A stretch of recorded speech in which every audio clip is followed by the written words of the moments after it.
Halo semuanya, selamat datang kembali di channel Pip Code Studio bersama saya Afif Saipullah. Di video kali ini kita akan melanjutkan seri REST API menggunakan Node.js dan TypeScript, di mana kita akan membahas mengenai autentikasi. Autentikasi itu fungsinya adalah untuk membatasi supaya endpoint nantinya tidak bisa diakses oleh sembarangan user atau sumber yang bisa saja membahayakan data yang ada di dalam database kita. Contohnya misalkan create, update, dan delete data itu hanya bisa dilakukan oleh user tertentu, sehingga kita batasi aksesnya. Yang pertama yang harus kita siapkan adalah sistem register untuk usernya.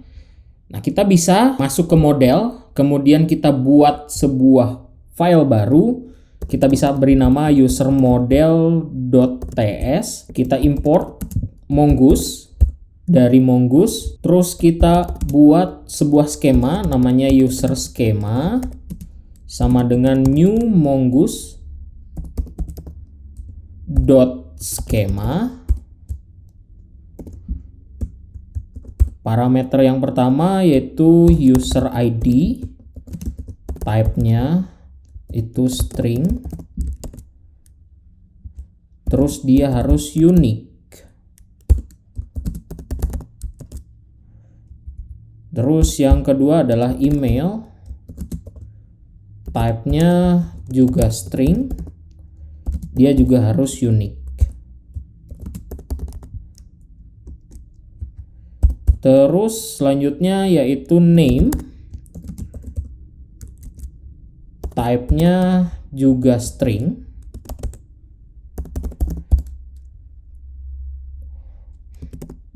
default-nya kita beri kosong.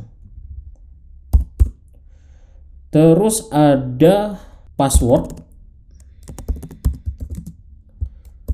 tipenya string juga, defaultnya kosong, dan terakhir adalah role. Role ini dia tipenya string juga, tapi defaultnya dia adalah reguler ya. Jadi regular user gitu. Nah, terus kita beri timestamp supaya nanti ketika di-create ke dalam database akan menampilkan created at dan updated at.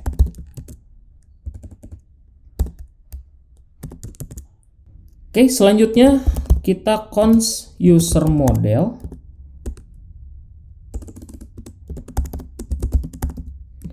sama dengan mongoose dot model user, skemanya kita ambil dari user schema. Oke, selanjutnya export default user model. Selanjutnya kita buat sebuah service baru. Di sini namanya out service saja, karena kita akan membuat sistem autentikasi. Sebetulnya bisa juga user.service, itu sama saja, tidak jadi masalah. Kita akan import dulu dari user model.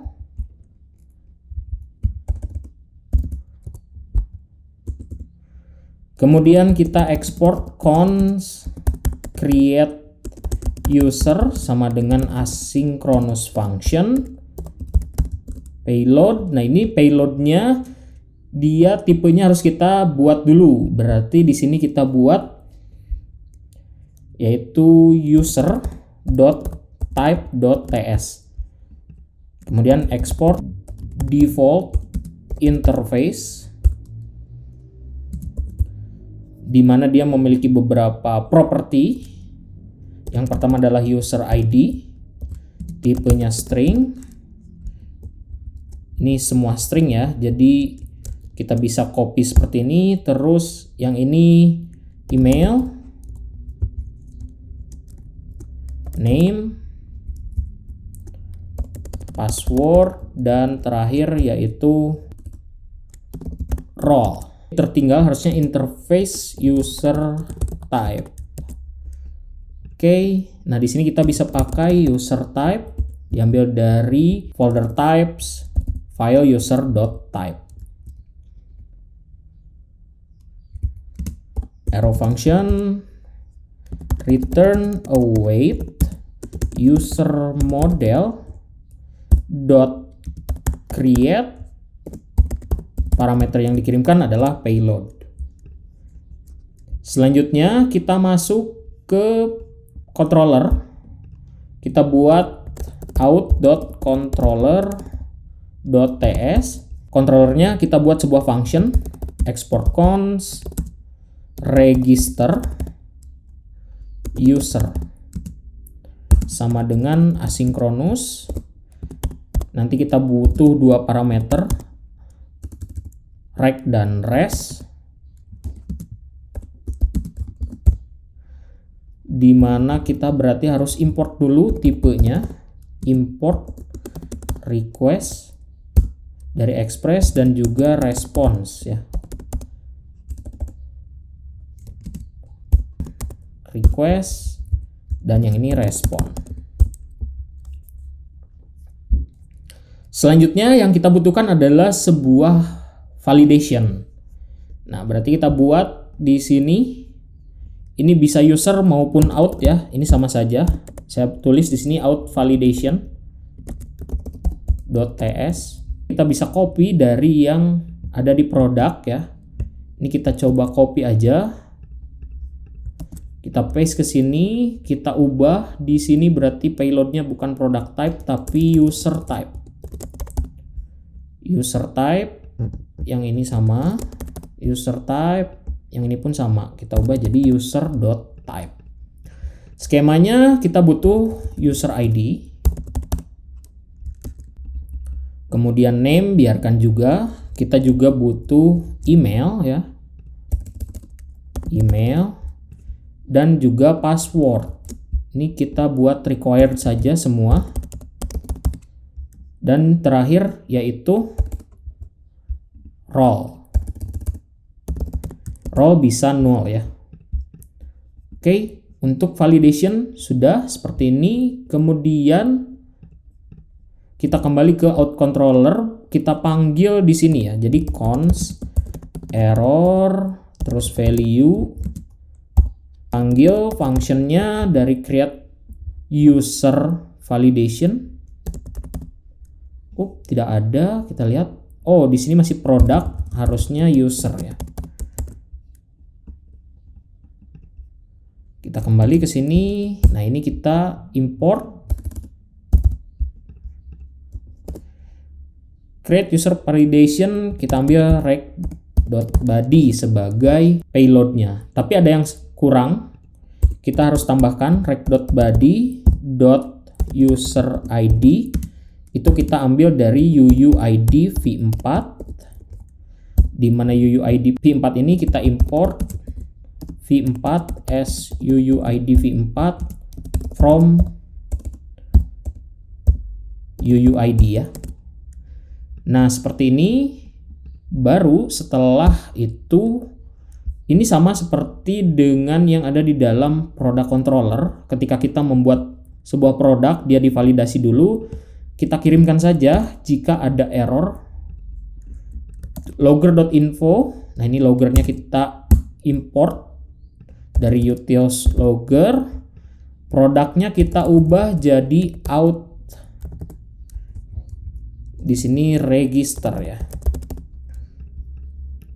Nah, seperti ini untuk validasi errornya. Selanjutnya, kita akan try catch. Nah, di sini saya ingin merubah value dari sebuah password supaya password tersebut tidak mudah untuk dipahami. Teknik tersebut dinamakan hashing. Itu merubah string yang tadinya bisa dipahami oleh kita sebagai manusia, kemudian diacak oleh algoritma hashing nanti sehingga passwordnya jadi tidak bisa terbaca secara langsung oleh kita gitu ya. Nah, di sini yang perlu kita install yaitu sebuah library namanya bcrypt. Kemudian kita juga perlu menginstal untuk environment development-nya itu @types/bcrypt. Selanjutnya kita coba buat sebuah file di dalam utils namanya hashing.ts. Kita import bcrypt from bcrypt. Nah, di sini kita akan buat sebuah fungsi encoding ya. Export const hashing sama dengan password sebagai parameter, di mana tipenya adalah string. Kemudian kita return bcrypt.hashing. Parameter yang dimasukkan adalah password, dan juga ada yang namanya hash round. Di sini kita masukkan saja 10. Ini bebas untuk stringnya, jadi ini adalah untuk mengacaknya ya. Oke, seperti ini. Kita kembali ke out controller. Baru di sini kita tulis value.password sama dengan, nah ini kita ambil dari hashing, kita kirimkan value password ya. Jadi kita acak dulu passwordnya sebelum kita masukkan ke dalam database. src-nya kita ubah jadi titik-titik. Oke, seperti ini. Kemudian kita panggil await create user. Dari out service yang dikirimkan adalah value. Kita ubah jadi seperti ini. Kemudian kalau sukses tinggal kita return res.status 201, terus JSON statusnya true, kemudian status kodenya 201, message-nya itu sukses.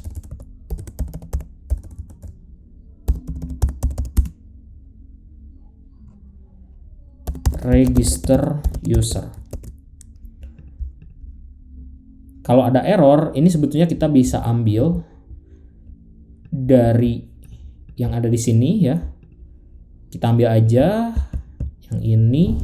Oke, kita paste ke sini. Yang ini kita ubah, bukan produk tapi out. Terus yang ini register ya. Oke, untuk out controller sudah, tinggal kita masuk ke routingnya. Kita buat di sini out.root.ts. Ini kita bisa copy aja dari produk ya, karena dia sama. Tapi di sini kita ubah bukan produk router, melainkan out router. Oke, yang ini kita hapus. Kita sisakan satu saja, yaitu metodenya post. Terus kita buat di sini register user ya. Diambil dari controller out controller. Selanjutnya terakhir tambahkan di bagian index.ts untuk routingnya. Di sini yaitu out, diambil dari out router. Seperti ini harusnya sudah selesai untuk sistem registrasi usernya. Kita npm run dev. Oke, kita coba sekarang buat satu folder baru di Postman-nya, namanya out. Di dalam out kita bikin satu request, metodenya post, ambil dari URL /out/register. Ini kita ubah jadi register user. Parameter yang dikirimkan berupa request body. Terus kita ubah jadi JSON. Di sini yang pertama yaitu email. Misalkan afifsyaipuloh@gmail.com. Terus yang dikirimkan adalah name. Name-nya Afif Syaipuloh.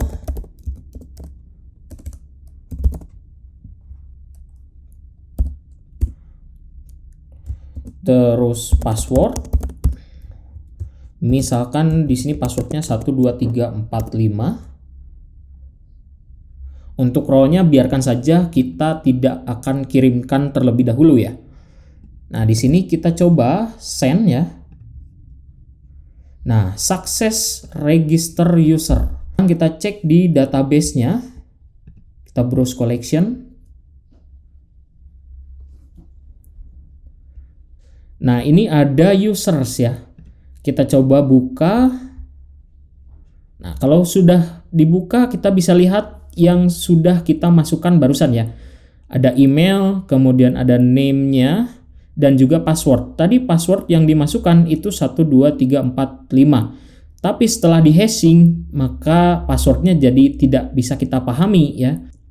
Kalau kita kirimkan role-nya misalkan seperti ini. Role-nya admin misalkan. Kita send. Ini harusnya gagal. Oh, role mas number. Gagalnya karena harusnya di validation, berarti bukan number tapi string ya.